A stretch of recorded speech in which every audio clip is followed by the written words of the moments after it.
Welcome to the Voice of Many podcast show with Yolanda and Vanessa. Hello, everyone, and thank you for joining us. Our podcast would not be possible without you and our sponsor, Z Funk Production.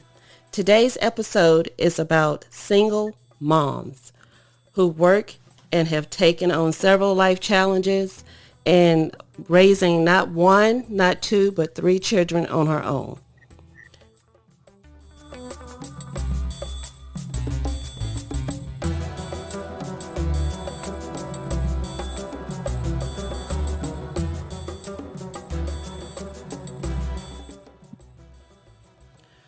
Welcome my guest and friend, Miss Patricia Nettles.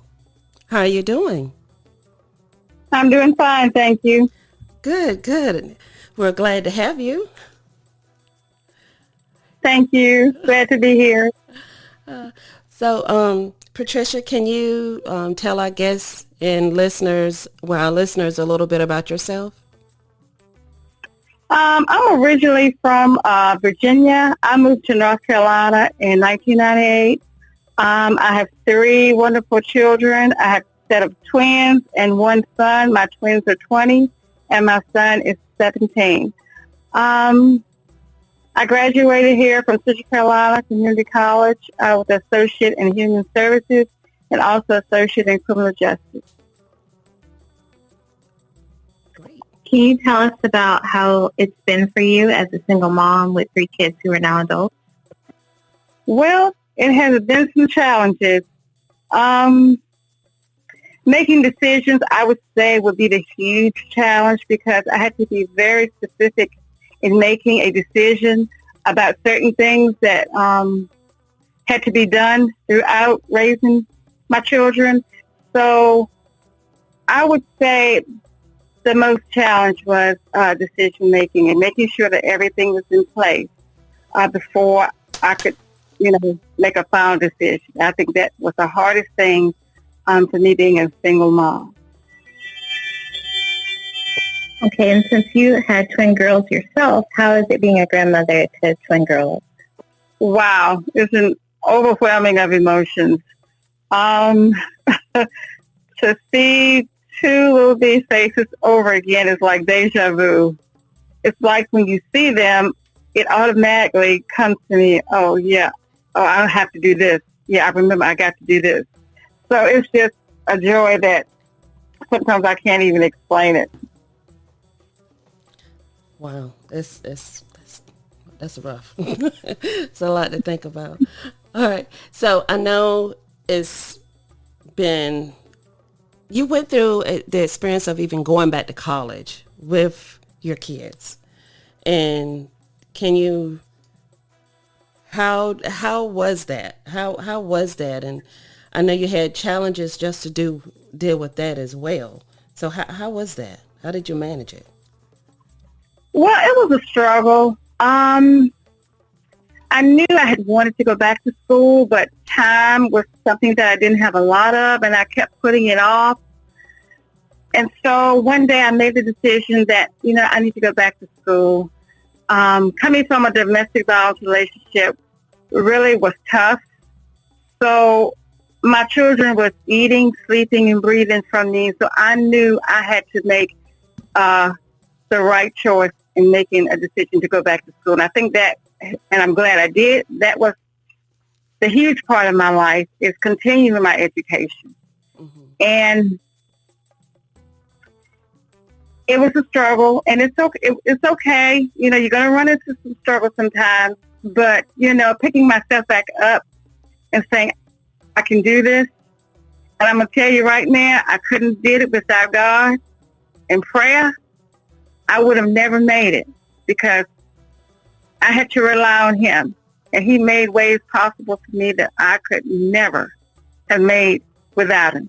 So I can say with all my struggles, going through life, prayer and the personal relationship with him kept me hanging on and making it through. Amen. Who has been your biggest inspiration throughout your life? I would say my children has been the main source and inspiration through my journey, because when I go off track, they put me back on track. And I like to share this little story of my daughter, Erica. I dropped him off at school one day, and I had gotten out of, I couldn't do another semester because I was going in between jobs. I was trying to find the right job and the right daycare provider that could keep my kids, so I could go to school. It was like heavy decision making at this time as the kids were starting back to school. So I had said I wasn't going to go that far. I said, because this is like too much. So the first day of school, I put my kids in the car, little book bags, and the little stuff they had was just overwhelming to them as far as excited, because the glitter and stuff, the book bags were just amazing. And that made me feel pretty good because they liked it. But what my daughter said next to me, it changed my life forever. I got in the car.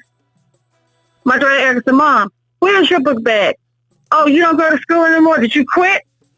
Oh, it was the most hurting pain I think I've ever felt in my life. When she said that to me, I knew at that moment someone was watching me. Mm-hmm. After I put my kids off at school, the car wasn't going fast enough for me to get to CCCC, to financial aid, and to beg them to please get me into school. You have got to help me. I've got to get into school. They did everything they could think of to help me get into school. Every day I was on their phone or standing up in that office asking for help. It was stress waiting for the reply from FAFSA to let me know if I could get into school. So every day was stressful until they called me and said, "Ms. Nettles, you can go to school this fall. We have made it possible, but you have to do this and this and this." So I had all my paperwork and everything I had turned in, and within one day.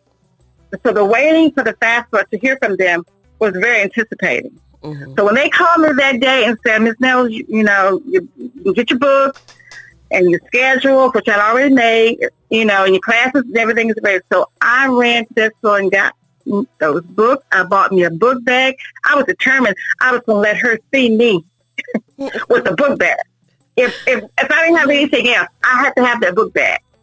So the next morning, when we got in the car, I took my book bag and I put it over in my seat. She said, "Oh, Mom, so you got your new book bag. So you didn't quit?" I said, "Your mother never quits." I said, "Have you ever known me to quit?" At that moment, I knew I had made the right decision, because I wasn't going back to school. If she hadn't said anything, I would have drifted away. Mm-hmm. But because of that, I knew what I had to do, because, again, like I said, somebody was watching me. That's so true. That itself is going to be so powerful, so meaningful to everyone, to anyone out there, whether you're going through, whether you're trying to make that decision. That is so awesome, so powerful. Thank you for sharing that.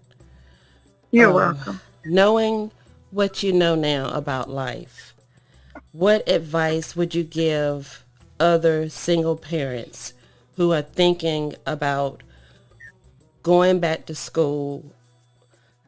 What advice do you have for them? I would say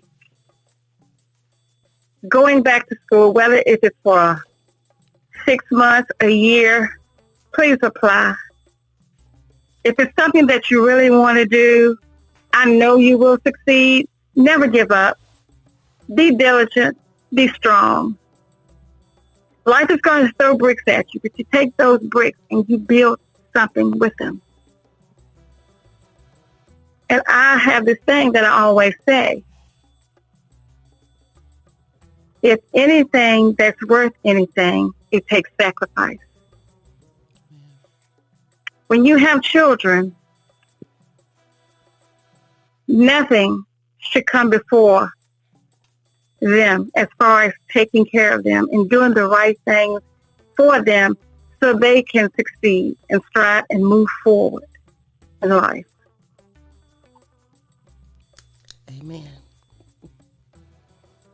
Thank you so much for sharing. Thank you You're so welcome. very much. Well, to our listeners, thank you for listening to the Voice of Many podcast show. If you have any suggestions or questions, please contact us on our many social media web pages. Please don't forget to subscribe to our channel, and we hope to talk to you later.